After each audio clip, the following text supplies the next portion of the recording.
Fevrалдын 12-си ооруп, катуу ооруп, ден соолугума байланыштуу больницага жатып, балдарым караганга эч ким жок болуп, боорукерлик үйүнө балдарымды милициялар менен тапшыртканбыз. Ал жер коюп кеткен, мен боорукерлик интернатта деп атат. Жок, бул мындай болгон эмес. Бул аялды биз көргөн эмеспиз, бизге тапшырган эмес. Бул балдар милиция аркылуу, ошондой эле ош шаардык социалдык коргоо өнүктүрүү коргоо управлениясы менен келген балдар. Чоң балам апа, мен сизге барам деп ыйлап жиберген акыркы жолу сүйлөшкөнүмдө. Келгенде өтө абалдары начар келген балдар. Анткени балдар ушу энеси менен энеси жетелеп жүрүп, балдарга кайыр суратчы экен, ушу кайыр суратып, балдарды ошо менен бакчы экен энеси. Мен больницада элем. Балдарым 2 ай болуптур, бир семья багып алган. Ого чейин 8 айдын ичинде 2 ай болуптур, уже бир семья алып кеткен. Ага чейин балдар менен телефондо байланыш жок болуп калды. Ошо милициялардын айтуусуна караганда, энеси бейбаштык кылып, бир кемпирди уруп коет экен. Ошол жерден ошол катуураак жарадар болгонду, энесин андан кийин ошо жалабатып абакка алып кеткен. Энеси 7 ай ошол жалабаттын абагында, ошо түнөканасында жатып келди. Эч кандай лечениеде жаткан эмес апасы. Бирок балдары менен дайым тыкыз байланышта болуп турду. Базарда эле иштеп жүрөт, эже, сиз таппай жүрөсүз, балаңыз базарда эле иштеп жүрөт, Оматта иштеп жан багып жүрөт деп айтты мага. Көргөн билгендер бар экен. Демек, боорукерлик үйүнөн дагы качып кеткен. Семья багып алыптыр эле, ал жерден бирөө алып чыгып кетти. Ал семьяны мага көрсөтүшпөй атат. Бул аялдын мынандай неметип, ыйлап сыктап, анан кийин элдин баардыгына жанагы жабырлануучу болуп, өзүн көрсөтүп, элден жардам сурап, ал туура эмес неме кылган да, бул келинчи. Мен туура эмес деп эле ойлойм да, бул андай кылбаш керек да. Белгиси үчүн бул аялды эч качан көргөн эмесмин, мага келген да эмес да.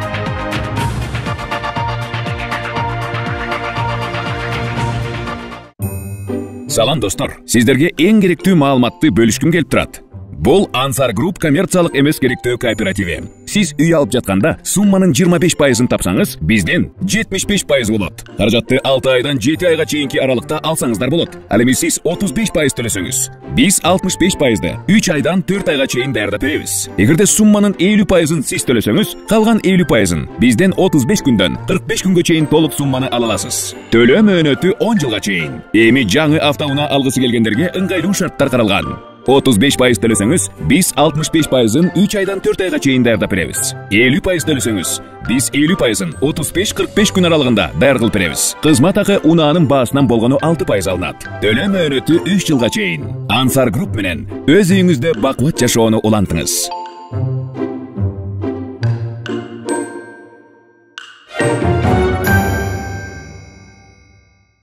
Саламатсыздарбы? Адыбак Жолбу YouTube каналынын көрүүчүлөрү. Кече биздин YouTube каналга балдарымды жоготуп алдым. Мен ооруган кеткенде боорукерлик үйүнө берип кеткенмин. Азыр чыгып келсем, балдарымды мага бербей жатышат, башка үй бүлөгө берип жиберишиптир. Балдарым базарда иштеп жүрөт экен деген эже кайрылган болчу. Ошол боорукерлик үйүнүн жетекчиси келип отурат, бүгүн өзүнүн чындыгын айтканы. Жана ошол боорукерлик үйүнүн юристи дагы кошо келиптир. Негизи кандай болгон окуя? Саламатсыздарбы, көрүүчүлөр. Мен ушул Тагаев, ошондой эле Нурбаев деген балдар жөнүндө айтып кетким келет. Тагаев Арнал, чоңу Нурбаев Арсен. Бул балдарды азыр айтып кеткендей, ушул балдардын энеси айтып кетип атат. Мен барып ушул лечение баратканымда, дарыланып баратканымда балдарды таштап коюп кеттим эле, тапшырып коюп кеткен, мен боорукерлик интернатта деп атат. Жок, бул мындай болгон эмес. Бул аялды биз көргөн эмеспиз, бизге тапшырган эмес.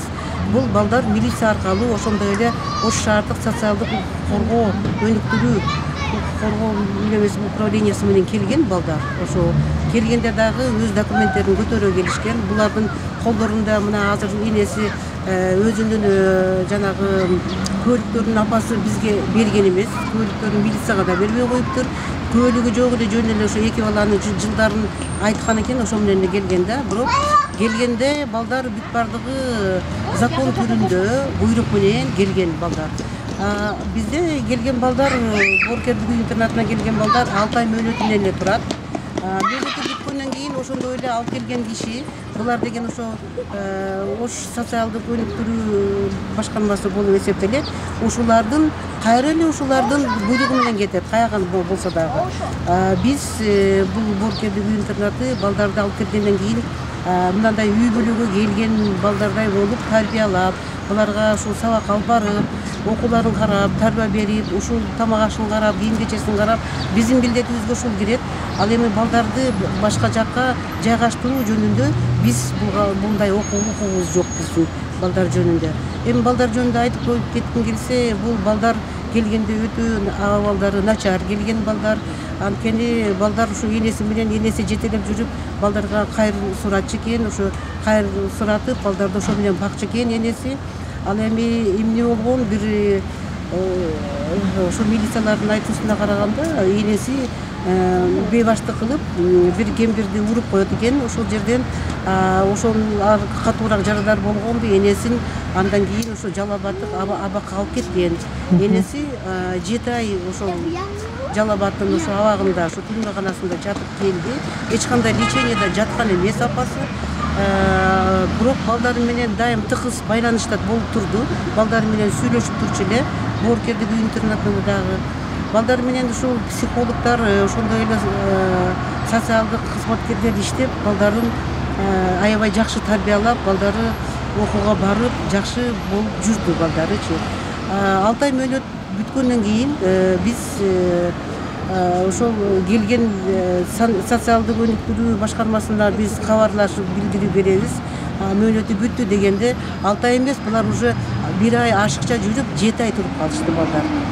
7 айдан кийин балдарды кайра эле ошол неме менен буйрук менен фостердук мындай семья деп коет, ошо үй бүлө.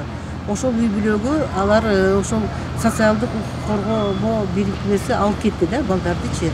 Андан кийинкисине биз боорукерлик үй интернаты биз жооп бере албайбыз. Ошол алар ошолор алып кеткен. Баланы качан көрсөтөт, эмне болот, ошондой болот да. Бул мен ошол үчүн бул аялды мен көргөн жокмун. Мен жогумда мен отпускага кезимде келип балдарды сураган экен. Менин кызматкерлерим айтыптыр, сиз деген балаңыз сиз менен байланышып турганбыз. Сиз фостердук семьяга балдарыңыз келип баратканын билгенсиз, сиз менен байланышкан. Ошон үчүн сиз кызматкерлерге барып, ошол жактан барып, балдарыңызды ошол жерден сурайсыз деген. Анан ошол жерге кеткен. Баргандан кийин калганын эми ошол управление чечет да, эмне болгондорун. Ал эми айттым, мына мен дагы жанымда юрист турат, ошол юрист менен дагы кичине мындай өзүмдүн мыйзам чегинде сен дагы бир-эки сөз сүйлөсөң, биз ар түрдүү негативдүү немелер чыгып кеткен. Боорукерликтин директору балдарды саткан, анан балдарды кандай берип коет деп. Ооба, мен эч кандай укугум жок, балдарды бир жака берип койгону андайгадан алыспыз. Бизде эч качан бизде андай болгон да эмес, болдурбайбыз дагы, биздин укугубуз да жок ага. Сен дагы айтып койсоң. Демек балдар башка үй бүлөгө берилиш керек 6 ай мөөнөт өткөндөн кийин, Ошондой болот. Же ата энесин таап өздөрүнө беребиз. Болбосо фостердук семьяга бар. Фостердук үй бүлө деген бул деген баланы бирөөгө берип койду, же алып коет ошо семья деген андай эмес. Бул деген өзүнүн атайын ушундай буйруктар бар. Министерстводон чыккан фостердук өкмөттүн постановлениялары бар да, окуп ошол жерге атайын окутушат, сертификат алат бул семья балдарды, ошолор айлык алат, балдарды карайбыз деп. 2 айга, 6 айга бала кандай көнөт, ошондан кийин берет да балдардычы. Качандыр бир ушул ата энесин табылганда бул балдар албетте өзүнүн семьясына кайтарылып берилет. Эч бир бала ата энесинен эч качан айырбайт эч кимдичи. Бул фостердук семья үй бүлө деп коебуз. Булар деле абдан жакшы карап атышат азыр. Үй бүлөдөй болуп эле балдар жакшынакай болуп эле көнүп кетип атышат. Боорукерликте турабы, же болбосо фостердук семьяда турабы, анан эч кандай айырмасы жок бул жерде. Эч ким бул немеден аялдан баласын эч ким алып койгон жери жок да. Ал эми мына азыркы учурда бул социалдык управление эмне үчүн бербей атат баласын. Анткени балдары дагы мындай бул чоң баласын айтып кетким келет, мындай бир немеде турбайт да. Балдар дагы мындай ушунчалык турмуштан неме болуп калган, эки сүйлөй берет да балачы. То энесин жамандап калат, то кайра энесин көргөндө жакындайт, барбайм деп айтат, апамдын поведениясына мага туура келбейт. Абамурат деп айтат. Адам эми ал семьяга деле азыр көнүп калгандай, ошо аны бүт бардыгын өтө тыгыз мамиледе, социалдык ошо бирикмеси тыгыз мамиледе. Ар бир фостердик семьяны алар өздөрү контролдеп алат. Биздин эч кандай андай азыр тиешибиз жок балага алып кеткенден кийинчи. Бизде андай балдар сатылбайт дагы, бирөөгө жөндөн жөн берип койбойт дагы. Энесинен энелик укуктан эч ким ажыратпайт. Ошон үчүн бул бербеген себеби, значит, шарты туура келген эмес азыр. Үйү жок болсо, жумушу жок болсо, азыр фостердик семьяда туруп турса, анан кайра эле берет баласын. Эч кандай неме жок. Бул аял деле жакшынакай болуп эле келсе, ошондой жакшы мамиледе эле чечип алыш керек эле да. Балдарды ошол социалдык коргоо да алып кое албайт. Буну сот гана чечет. Туурабы? Эч ким алып кое албайт баланы. Энеден эч ким ажыратпайт. Ошон үчүн бул аялдын мынандай неметип, ыйлап сыктап, анан кийин элдин бардыгына жанагы жабырлануучу болуп өзүн көрсөтүп, элден жардам сурап, ал туура эмес неме кылган да. Бул келинчи мен туура эмес деп эле ойлойм да. Бул андай кылбаш керек да. Мен мисалы үчүн бул аялды эч качан көргөн эмесмин, мага келген да эмес да. Ошондо фостердик семья деген кандай булар? Убактылуу карап турушабы же? Карайт, убактылуу семья. Бул ошол социалдык жабыркалаган семьяга, же болбосо жарым жетим балдар энелерге мындай балдар ушундай. Же болбосо энелери жумуш таппай жүрөт, квартирасы мындай абак немеси жок, бартерлери жок, жардам эле десе болот да. Бүгүнкү күндө ушундай аялдарга фостердик семья бул жардам көрсөтүп аткан жери да. Жардам эле бул, баласын эч ким алып койбойт да. Мен да тактоо иретинде билдирип кетсем, Нурбаев Арсен Асановичтан жана Тагаев Арнал бир туугандар. Биздин Боркер интернатына 2021-жылдын 15-февралында Ош шаардык эмгек жана социалдык өнүктүрүү башкармалыгынын 2021-жылдын 15-февралында 31Н буйругу менен келип түшкөн. Келип түшкөндө бул балдар апасы менен келген эмес, ИДН кызматкерлери менен алып келинген, милиция кызматкерлери менен келген убакта абалдар аябай начар болгон. Көчө балдар болгон, негизи мындай айтып кеткенде. Бул балдар менен аябай тыгыз иштешкенбиз. Негизинен биздин Боркер интернатынын жоосуна ылайык биздин иш милдетибиз балдарды камкордукка алып, ошолорду багып, мектепке берүү, тамак иш менен камсыз кылуу жана камкордукка алып, үй интернат болгондон кийин үй шартында биз балдарды карап турабыз. Бул балдар интернатка келип түшкөндө эч кандай мектепке барган эмес боюнча маалыматтар айтылып, анан ошондой эле Нурбаев Арсен Асанович жана Тагаев Арналдар Кара Суу районунда квартирада жашашкан. Бул боюнча менде мындай факттар бар. Кара Суу райондук социалдык өнүктүрүү башкармалыгы ИДН кызматкерлери, ошондой эле акиматтын кызматкерлери, мугалимдер болуп мындай иш чараларды алып барганбыз. Ошондой эле ИДН кызматкерлеринин апасы боюнча маалымат сураганыбызда, апасы бейбаштык беренеси менен ошол жалаатка абакка түшүп калган. Негизинен Балдар кодексинин 37-чи беренесине ылайык балдарды ошол ата-энеси камкордугунан ажырап, атасы же апасы түрмөдө болуп бага албай калган учурларда интернаттарга менчигинин түрүнө карабастан 6 айлык мөөнөткө жайгаштырылат. Бул мыйзамда жазылган. Ошондуктан Боркер интернатына 6 ай мөөнөткө жайгаштырылган. Ал эми биз Боркер интернатты балдардын мөөнөтү бүткөндүгү боюнча Ош шаардык социалдык өнүктүрүү башкармалыгына билдирүү беребиз. Ал эми андан арты жашоо шартын Ош шаардык социалдык өнүктүрүү башкармалыгы карап чара көрүп берет. Ошондой эле бизде ушул Арсен менен Арналдын мөөнөтү бүткөндүгү боюнча Ош шаардык социалдык өнүктүрүү башкармалыгына кат жолдогонубузда мөөнөтүн узартуу боюнча Ош шаардык сотуна кайрылганбыз. Бирок Ош шаардык сотунда балдардын оригинал көлүктөр бизде болбогондугуна байланыштуу кароосуз кайтарган. Андан кийин бул көлүктү издөө максатында апасы менен байланышканбыз. Негизинен апасы менен тыгыз байланышта болуп турган балдар телефондо сүйлөшүп, абактан дагы сүйлөшүп турганбыз. Ошондой эле фостердик семьяга берилип аткан апасы кабардар болгон. Мен сүйлөшкөмүн апасы менен, ушундай фостердик срогу бүтүп аткандыгына байланыштуу фостердин семьяга берилип атат. Эгерде көбөлүгүн берсеңиз, биз эме мөөнөтүн узартып ушу боркерден сизге ишин карап берип турайлы дегенибизде сиңдисинин номерин берген. Менин балдардын көлүктөрү оригиналдары ошол жакта деп.